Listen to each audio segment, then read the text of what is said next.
Hello. So recently, I'm going to tell you a little bit of story. So I'm currently a fifth grade teacher, and one thing that we do for reading now is we have full class novels.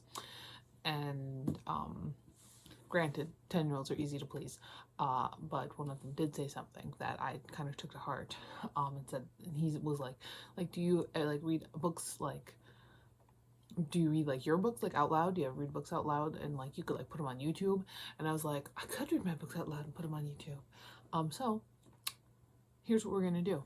This is going to be kind of a constant thing.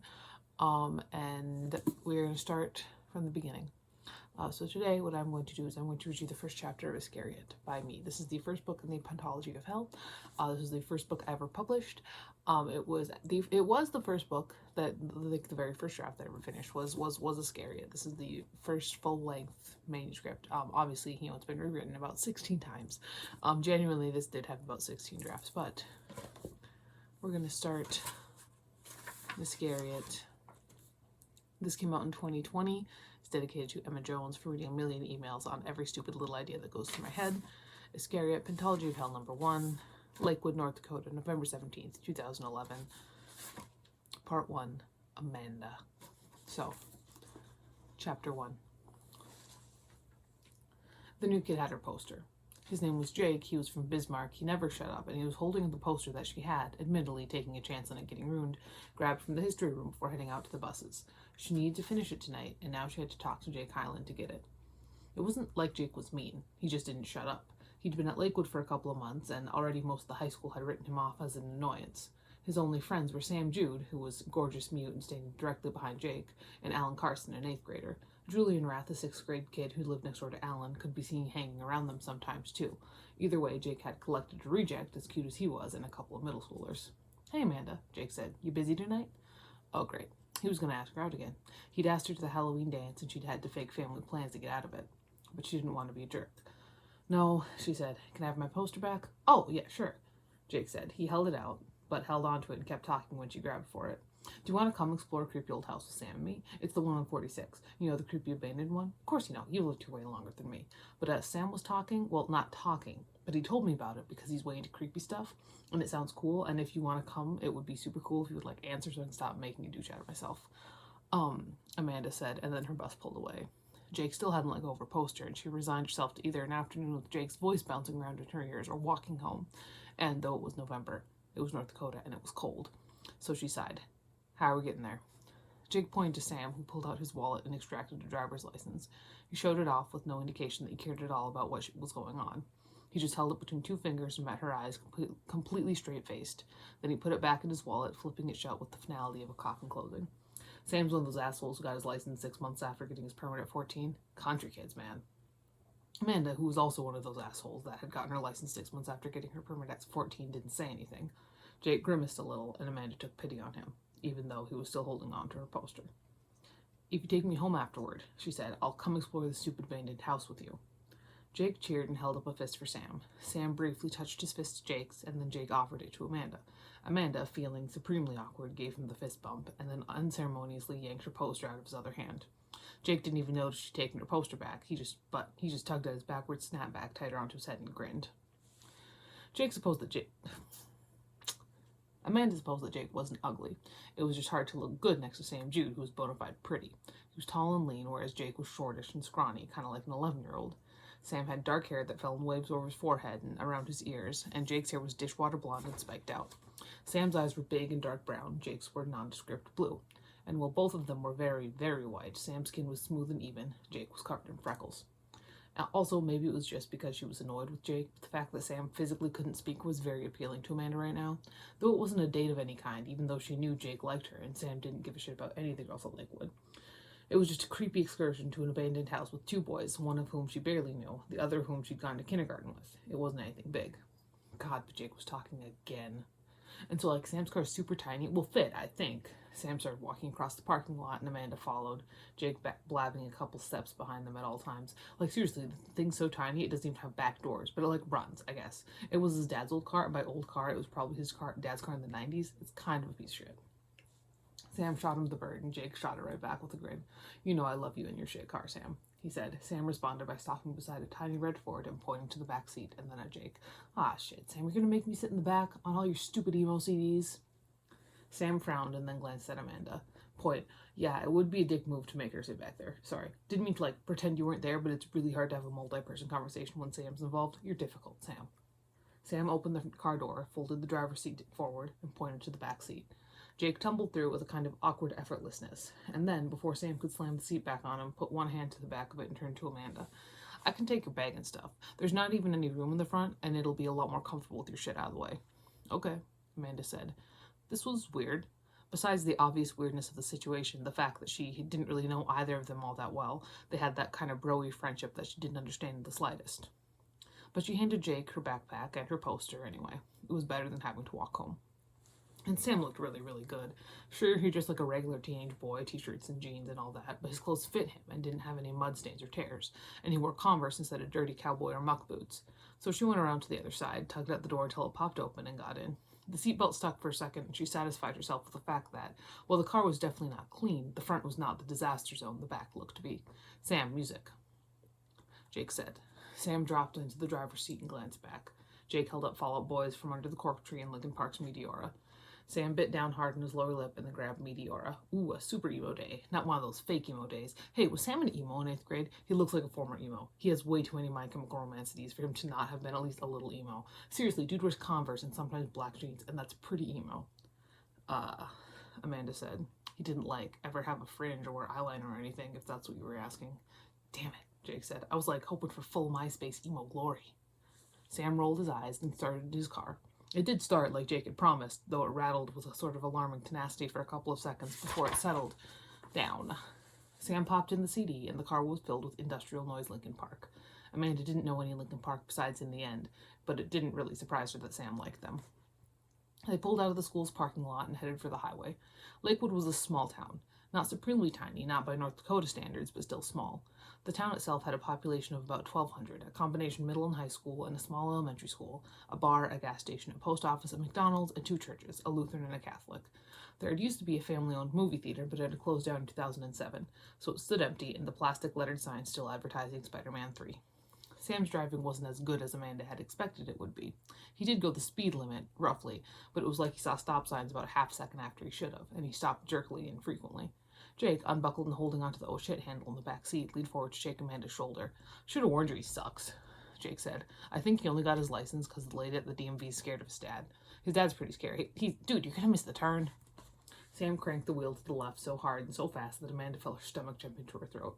She clutched at her seatbelt, her heart pounding so hard she was pretty sure she was going to crack a rib or pop a lung or something, and Jake let out a breathless laugh as the car spun onto gravel.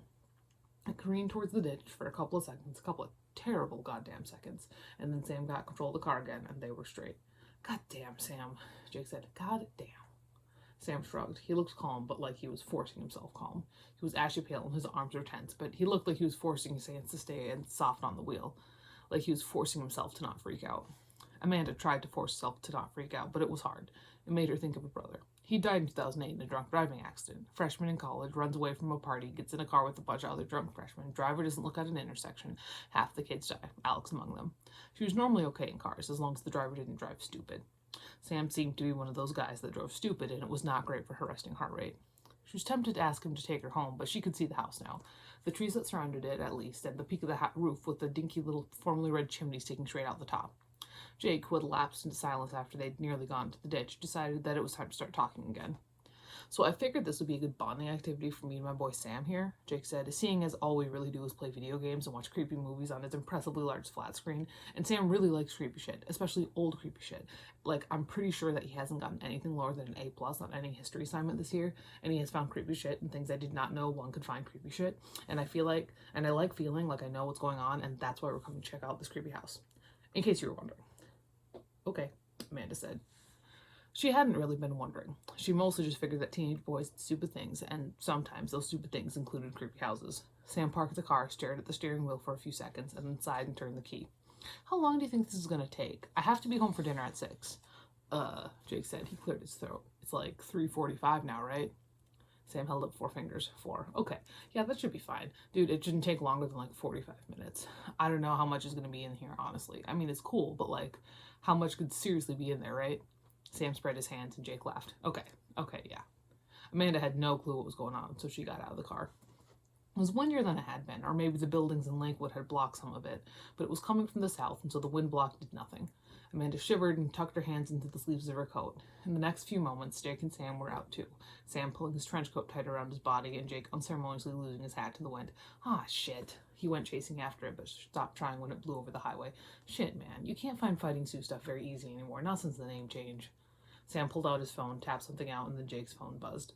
Yeah, Sam, I actually do like the fighting suit because I have to, because before he got arrested, Ben went to UND, and that's where I want to go too because Grand Forks is sick as hell, dude. His phone buzzed again. People do say sick as hell, and I'm now living in 2004. Amanda, feeling increasingly like she should have chosen to brave the wind and the cold and just walked home, coughed to maybe get someone to pay some sort of attention to her. She felt weird about Sam texting what he wanted to say to Jake, not because she thought that he was talking about her, because Jake's comments pointed to that definitely not being the case, but it made her feel like a definite outsider, and that felt weird, partially because she was normally a generally accepted part of the population, and because she was with Jake, who talked too much, and Sam, who couldn't talk at all, and they were supposed to be the outsiders. Oh, hey, Sam's being a dick, sorry, Jake said. He was just asking me if I actually like the fighting suit, and then he told me that nobody's as sick as hell and that I'm living in 2004, which would honestly probably be like way cooler than 2011 because like music and shit. I mean, there was the whole Bush presidency, which my dad hates, so I just say it because my dad hated him, but it would have been cool to like cognizant during that time. Hey Sam, did I use that word right? Sam gave him a thumbs up and Jake grinned. Okay, cool, let's do what we came here to do. With that, Jake ran to the house. Legit ran. He ran awkwardly like he just stepped out of an 80s movie.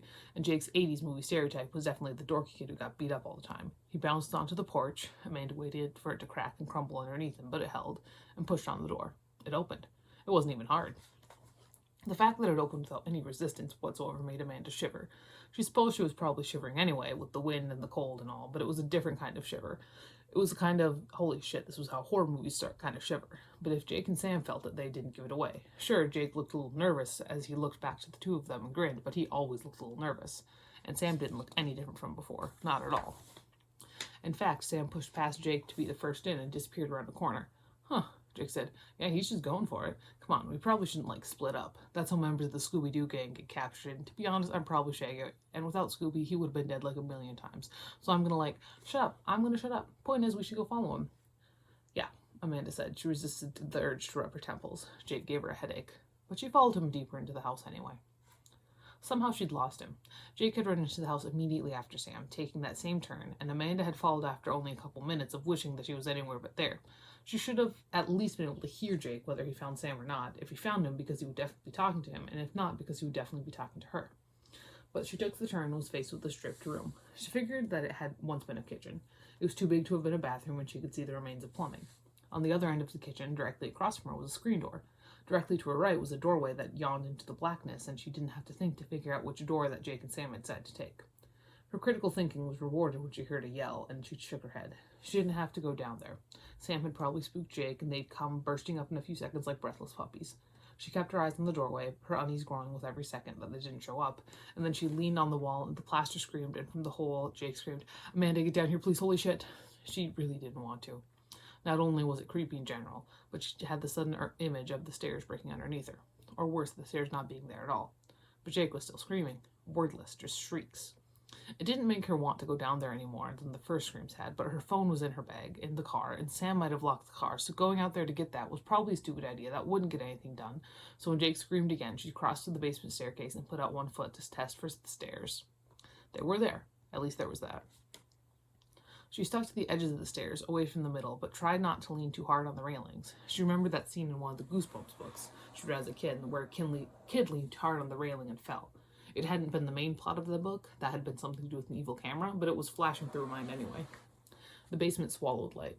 Though the sunlight made its way into the house upstairs through cracks between the boards on the windows, and just through the cracks of the house itself, none of that light made it onto the basement stairs. Within a few steps, she was swallowed up, completely consumed by the basement stairs. There had probably been more Goosebumps books where kids had died in basements, but she could only think of that one scene in that one book, and that was probably a good thing, but it kept running around in her head. Jake had stopped screaming, but she could hear his breathing. It was shaky and rough and raw. Jake, she cried, I'm on the stairs. Do you have your phone on you? Can you show me where you are? Dropped it, was the reply. I had the flashlight on, but like it fell onto it, so you probably can't see it. I did a stupid thing. Huh? Amanda said. She kept sliding her feet down the staircase, waiting for the final crash that would send her to a broken leg or a broken arm or just a slow death of starvation in this basement. Never mind that Jake's phone was somewhere on the floor. The stairs stopped and Amanda, expecting another step, nearly fell. She caught herself on the railing and it creaked and she flinched away. What did you do? So there's this box on the wall, Jake said. What? Yeah, I know, Jake said. Yeah, what? That's like super freaking weird or cool or something, you know. So there's this hole in the box and I looked in with my flashlight first and I thought I saw something at the end, like a picture or something, so I reached my arm in and now this is like some saw shit, Amanda, and when I pull it feels like I'm gonna lose all the skin on my arm and possibly my entire hand. He let out a laugh, or a cough that sounded a lot like a sob. It hurts. I'll try and find your phone, Amanda said. Her heart was pounding in her throat, but she felt steady. She felt like she could figure it out. A crisis was okay. A crisis was better than wandering around, no clue what was going on or why it was happening. A crisis was better than uncertainty. Is it by you? Yeah, I just like slammed into the ground, Jake said, probably like cracked up and stuff. Keep talking. Amanda had already started walking toward him. Not gonna be a problem, Jake said. He kept blabbing and Amanda kept making her way toward him, walking slow because she didn't know what else was in the room. If it included a box that sounded like it could be from the Saw movies. You know, last year when I was a freshman, people like hated me because I never shut up. Like that was their primary reason. I'm pretty sure. It was great. I mean, not really. That was sarcasm. But like, can I stop now? Because if you say no, I might actually talk about how much I got beat up. And that's not something you should tell a girl you like, probably. He sounded like he was right beside her. Right beside her. She reached out and her fingertips brushed against the hoodie, and then he grabbed her arm, and it took all she had not to jump or cringe away because she knew it was Jake. Yeah, please be quiet, she said. Jake let out a breathless laugh. Yeah, he said. Yeah, that's a good idea.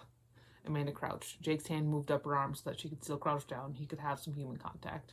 She felt around on the floor, finding Jake's fans and dirt, and then a rectangle that was definitely his phone. She picked it up, and then there was a light. Jake let out an audible sigh. Cool, step 1 complete. Step 2 is to help me not be in this situation anymore. Take your phone, Amanda said as she stood. She pressed the phone into the back of his free hand, and he let go of her arm to grab it. Okay, what's this about a box? Oh boy, Jake said. Oh boy, are you gonna have fun with this? The flashlight illuminated his face for a few seconds, and he didn't look good. He looked pale and dirty and stressed. And then the light flashed over to a big metal box in the wall. One of Jake's arms was inside, up to the elbow. His hoodie sleeve had torn, and what was left had fallen down enough that she could see blood streaking his bare skin. Question, Amanda said. Why did you put your arm in the mysterious box in the abandoned house? I'm 15? I'm dumb? I don't know, Amanda. Just get me out.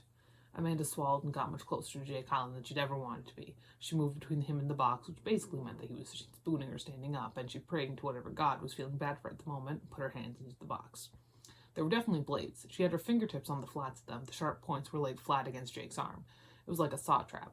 She was even pretty sure she knew which movie this one was from, because they were laid against Jake's arm in a way that told her they would definitely dig in if he tried to take his arm out. And from how sticky the blades already were, apart from the fact that he told her and was obviously in pain, she knew that he definitely already tried to get his arm out. I'm going to try something, she said. It might hurt. Try to pull your arm out when I tell you to. Okay, Jake said. It might be a good time to tell you that when I try to do that, it hurts me. I know, Amanda said. I have a plan. She pushed on the blades and they bowed away from Jake's arm. Pull. Jake pulled, his arm coming out over Amanda's shoulder. She caught a glimpse of the gore in the flashlight beam and winced a little, and once his hand was clear, she pulled her hands out.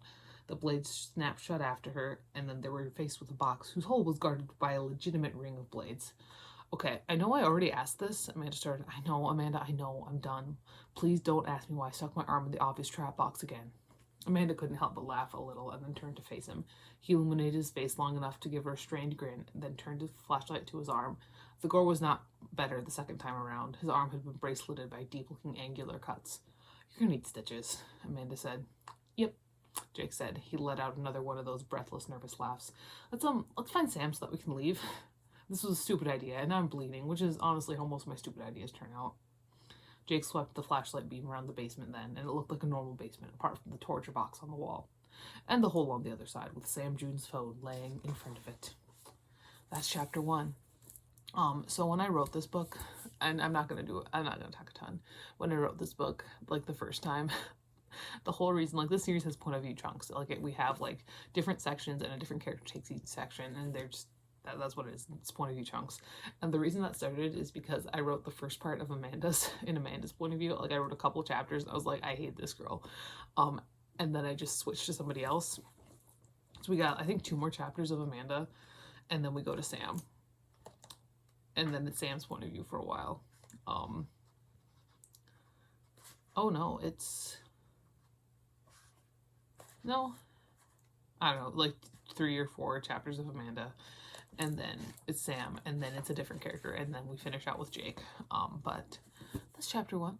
I will see you some other time with chapter 2. I'll talk to you later. Goodbye.